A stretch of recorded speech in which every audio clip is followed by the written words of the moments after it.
The floor of an abandoned Sears in suburban Ohio doesn't smell like history. It smells like damp drywall, ozone, and cheap polyester carpet rot. 2 years ago, this precise spot was where you bought a Craftsman lawnmower from a guy named Ray, who'd worked the aisle since 1991. Today, if you walk through the unlocked loading dock, you aren't standing in a retail store anymore. You're standing inside a micro-fulfillment node for an off-brand logistics firm.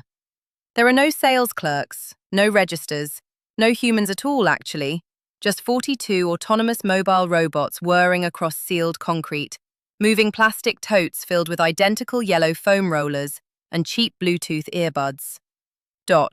Ray isn't there. Ray was laid off via an automated SMS blast at 6:15 a.m. on a Tuesday. Something fundamental is shifting across the American landscape, and while everyone feels the phantom limb pain of it, almost no one can put a name on the diagnosis. We talk about it in fragments. We complain about the 6-minute line at the self-checkout kiosk that used to be a cash register run by a neighbor.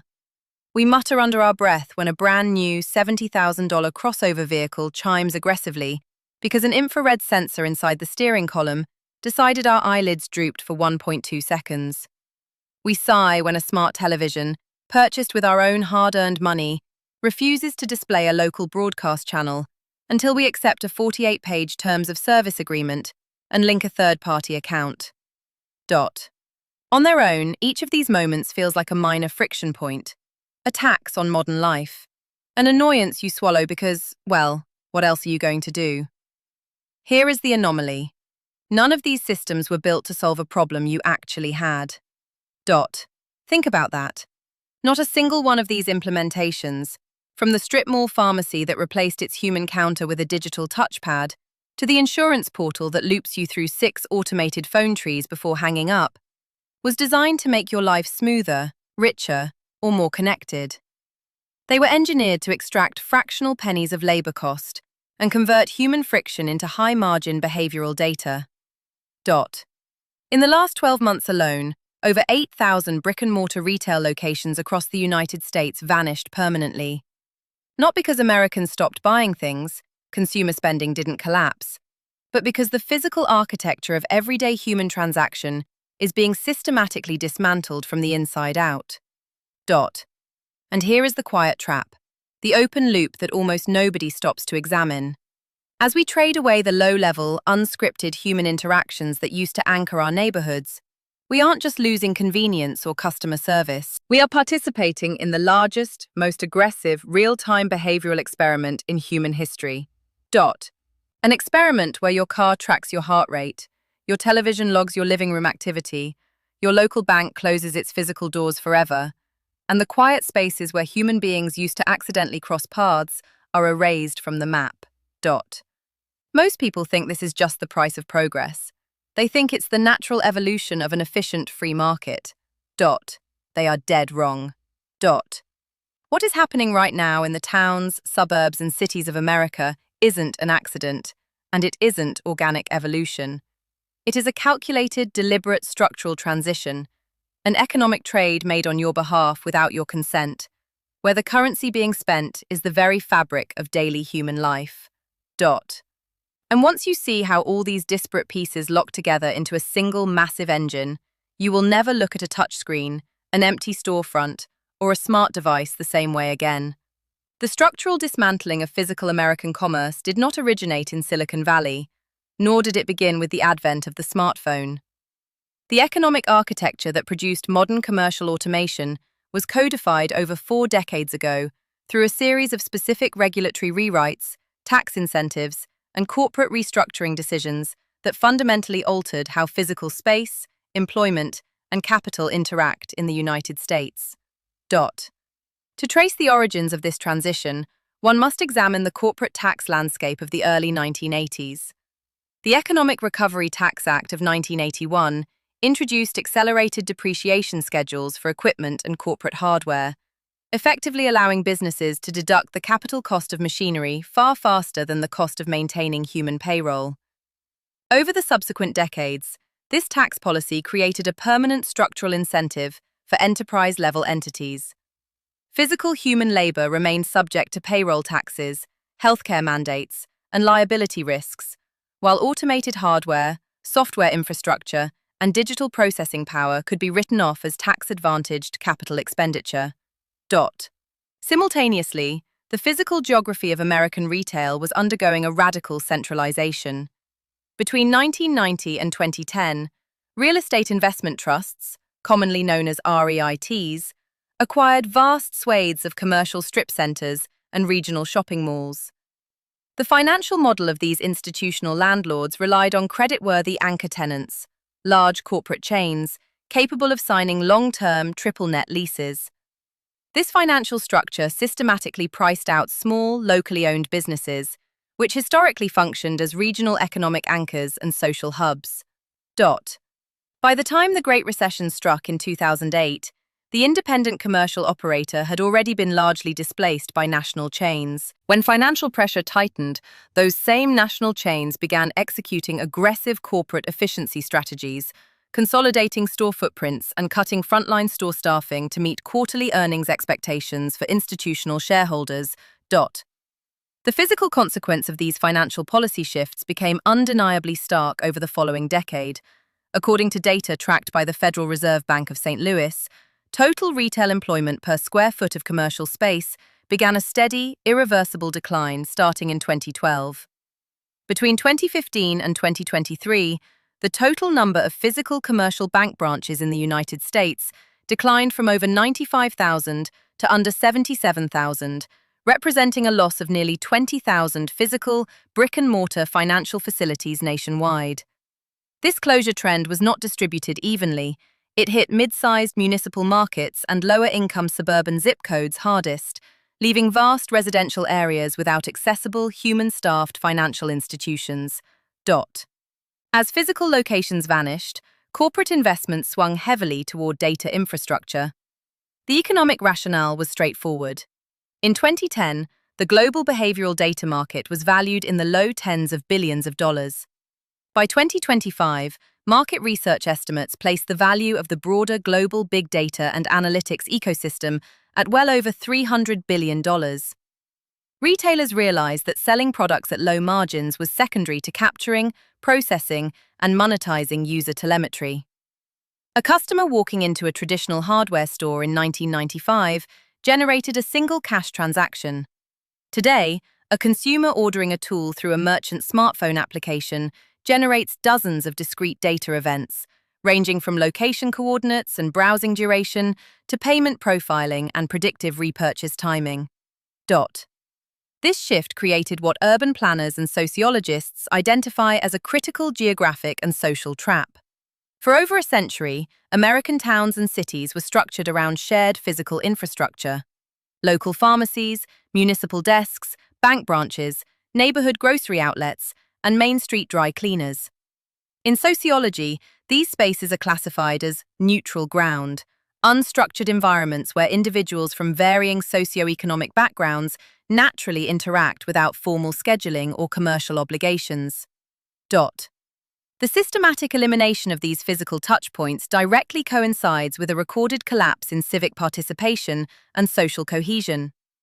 Data from the American Time Use Survey, conducted annually by the U.S. Bureau of Labor Statistics, indicates that between 2003 and 2022, the average amount of time Americans spent engaging face-to-face with friends, neighbors, and community members dropped by more than 30%. Among young adults aged 15 to 24, face-to-face social engagement plummeted by over 45% during the same period. In 2023, the Office of the U.S. Surgeon General published a landmark 82-page advisory detailing the national epidemic of social isolation. The report noted that lack of social connection carries a mortality risk equal to smoking up to 15 cigarettes per day, exceeding the health risks associated with physical inactivity and obesity. Furthermore, the economic cost is substantial. Social isolation among older adults accounts for an estimated $6.7 billion in additional Medicare spending annually, primarily due to increased hospitalizations and emergency department visits. The transformation of daily infrastructure was framed as a series of consumer-facing conveniences: instant digital check-ins, automated self-checkout counters, app-based ordering systems, and contactless payment interfaces. However, the macro-level economic reality tells a vastly different story. Every automated barrier introduced into daily life successfully shifts operational labor from paid corporate employees onto the unpaid consumer, while simultaneously funneling every step of the transaction through a centralized digital pipeline designed for data extraction. What appears on the surface to be a simple technological upgrade is, in reality, the culmination of 40 years of deliberate regulatory design, real estate financialization, and corporate margin optimization. The physical world was not abandoned by chance. It was priced out, automated down, and systematically replaced by digital systems engineered to ensure that every human interaction requires a screen, an account, and a digital trace. The daily operational reality of modern consumer technology relies on a massive, highly integrated surveillance and data aggregation architecture that operates almost entirely out of sight. When an individual purchases a modern connected vehicle, a smart television, or a wearable device, the transaction extends far beyond the physical exchange of goods for money. It binds the consumer to a continuous, legal data extraction pipeline that monitors physical behavior, biological metrics, and private spatial patterns. In 2023, the Mozilla Foundation released an extensive audit of major automotive manufacturers, examining privacy policies and technical specifications across 25 prominent car brands. The report concluded that automotive vehicles represent the worst product category for user privacy ever reviewed by the organization. 100% of the surveyed car brands failed basic privacy standards. The audit revealed that 84% of these manufacturers explicitly reserve the legal right to share or sell personal driver data to third-party data brokers, marketing agencies, and corporate aggregators. Furthermore, 56% of the manufacturers stated they can share personal information with government agencies or law enforcement in response to informal requests, without requiring a formal court subpoena. Modern vehicles function as mobile telemetry nodes, equipped with interior cabin cameras, capacitive steering wheel sensors, exterior radar modules, connected GPS units, and paired smartphone interfaces. These vehicles continuously record driving dynamics.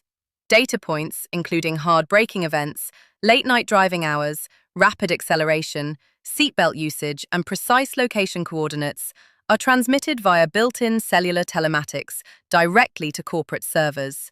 In early 2024, investigative reporting corroborated by class action lawsuits revealed that major automotive manufacturers, including General Motors, Honda, and Hyundai, routinely transmitted detailed driver telemetry to risk-scoring data brokers such as LexisNexis and Verisk. Insurance companies subsequently purchased these behavioral profiles to adjust premium rates, increase monthly charges, or deny coverage entirely to drivers flagged for aggressive or irregular driving habits, frequently without the consumer's knowledge or explicit consent. This data harvesting mechanism extends directly into the domestic home environment. The Consumer Financial Protection Bureau and federal regulatory filings confirm that the smart TV industry underwent a radical business model transformation over the last decade. Television hardware manufacturers no longer operate primarily as consumer electronics makers. They function as advertising and data brokerage firms. Through a technology known as automatic content recognition, integrated microchips scan pixels displayed on the screen dozens of times per second. This technology identifies movies, cable news programs, streaming videos, and video games in real time, matching viewer content directly with residential IP addresses and household profiles. The resulting behavioral profiles are traded across real-time bidding exchanges within milliseconds. According to industry financial disclosures, several major television brands now derive a significant portion of their gross operating profits, not from selling physical television sets, but from recurring monetization of user telemetry and targeted advertising inventory delivered through device interfaces. As data collection becomes pervasive, consumers face a parallel collapse in human-operated customer support and administrative resolution. Over the past 10 years, corporate entities across telecommunications, banking, healthcare, and higher education debt servicing have aggressively implemented automated natural language processing software and algorithmic routing portals. The primary financial objective of these systems is deflection, preventing consumer inquiries from reaching paid human customer service representatives. According to research published by customer experience analytics firms, over 70% of corporate customer interactions are now handled through automated deflection pathways. While these systems dramatically reduce corporate operating overhead, they create systemic deadlocks for individuals facing non-standard problems. A prominent case study is visible in the federal student loan servicing sector.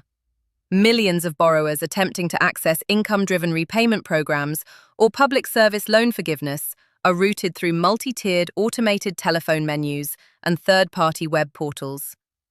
When documentation errors occur, the automated systems routinely initiate automated processing delays, generate incorrect billing notices, or direct users to defunct online forms.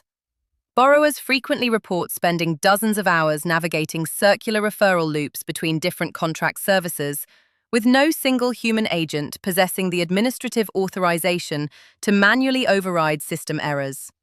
The financial sector exhibits an identical structural trend.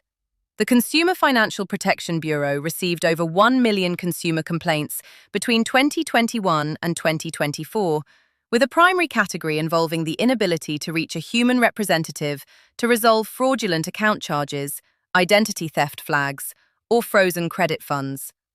Following the systematic closure of physical bank branches, account holders who experience automated fraud freezes are routinely locked out of their personal funds for weeks, while automated fraud detection algorithms evaluate their dispute claims.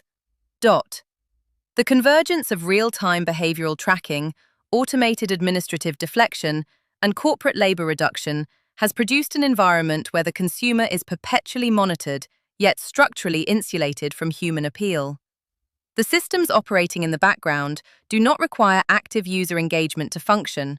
They collect, model, and act on behavioral data autonomously, setting the conditions under which individuals borrow money, drive vehicles, secure insurance, and navigate daily life.